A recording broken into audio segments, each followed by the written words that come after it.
Hi, I'm Tim. Welcome to Watchbox, and thanks for logging on. If you love this watch, email me, tmosso at thewatchbox.com. It's in the description below. It is your purchase and pricing email question line for buying this or any watch you see on any Watchbox platform. Reach out to me directly, tmosso at thewatchbox.com.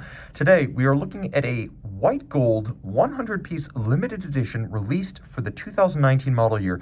This is the Jaeger-LeCoultre Master Ultra Thin Perpetual Calendar Enamel with an extravagant flinke enamel dial, a 39 by 10.2 millimeter thick gray gold case that is 46 millimeters lug to lug and 21 millimeters between the lugs.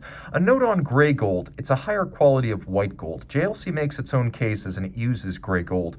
It never needs to be rhodium plated, and if you scratch it, there's just more white metal underneath. In every other regard, it is 18 karat white gold. Now, that's an alloy used by JLC, Patek, and, for example, Rolex, but the watch is distinctly Jaeger-LeCoultre on the wrist. Now, some of you might be familiar with the Dr. Strange JLC, and this is broadly that watch, but in a highly upgraded form. And on my 16 centimeter circumference wrist, you can see how it wears. It wears flat. 10 millimeters is a thin watch. 10.2 is the same as 10, and you can see how it would easily slide underneath the cuff. Now, from over the top, you can see that these lugs are nowhere near the edge of my wrist. Well, the strap has a little bit of stiffness to it. That's just something that you associate with a new strap. It's not actually part of the dimension of the case, which is so compact from lug to lug that I could actually recommend this watch for a wrist as small as 13.5 centimeters circumference. The case size itself is very amenable to smaller wrist sizes. Now, I can also say that the watch has a lot of presence, so if you have that big wrist, don't worry, tree trunk wrists are welcome to play with this one. The strap is substantial. It's one of JLC's best. Alligator on the top, matte finish, a little bit lighter than navy blue. It's sort of ultramarine, or a faded ultramarine, with a folded edge, a monotone stitch, some bolstering to give it volume. Roll it all over. You can see calfskin on the underside. It is a brand new Jaeger-LeCoultre factory strap. Pull tab spring bars on both sides, just like Patek and FP Journe. You can use those tabs in your fingernail to pop the strap off. Simple matching white gold, gray gold pin buckle.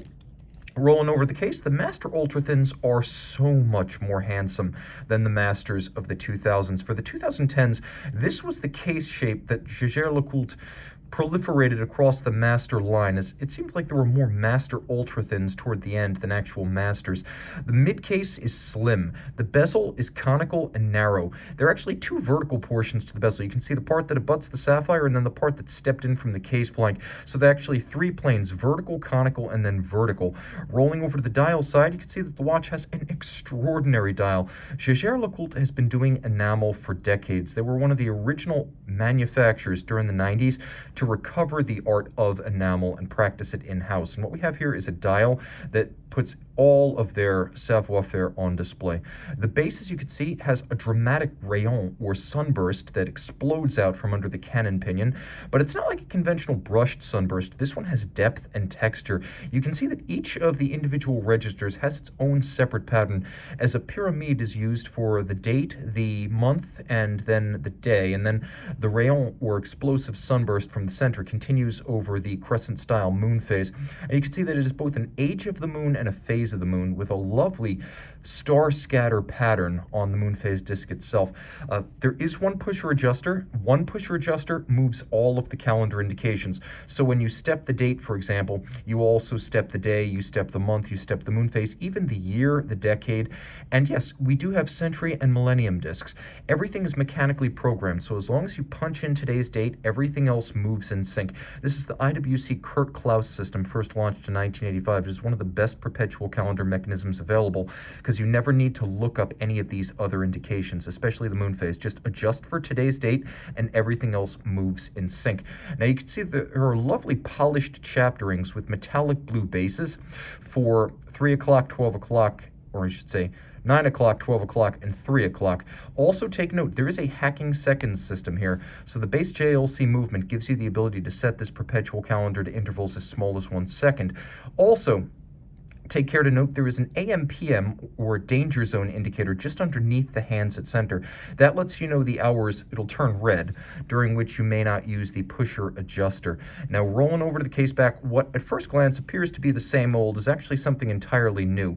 The finish is a high standard, and the movement is mechanically upgraded. As you can see, this is 1 of 100, but the movement is actually the 1868-2. The 868-1 was the watch on the Doctor Strange, the original 38-hour automatic. This watch almost doubles that, as this is the 8682 with a 70-hour power reserve. So ideal for a complex calendar. If you do put it down for a day or two, you don't have to worry about having to reset it.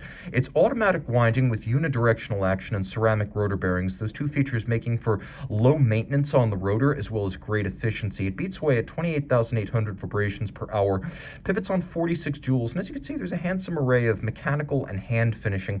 My favorite detail isn't the Côte de Genève, which are lovely, or the engine turning, which is handsome, or even the satination and polish of parts of the winding system and reduction wheels for the winding system. No, for me, it's the fired blue screws. This is another art, along with enameling, that Jaeger-LeCoultre recovered during the 1990s, learned how to do it again after the quartz crisis. So we have these lovely fired blue kiln oxidized screws. All of this, of course, 50 meters water resistant, solidly more than the dress watch standard of 20 to 30 meters, so JLC going a little bit above. And then there's also the 1,000 hours control, a 1,000 hour test of winding efficiency, power reserve, shock resistance, chronometry, and water resistance. It is a full battery test of the cased-up watch. So, reach out to Tim Mosso at thewatchbox.com for purchase and pricing details of this exceptional Flinke enamel dial Jaeger-LeCoultre Master Ultra Thin Perpetual.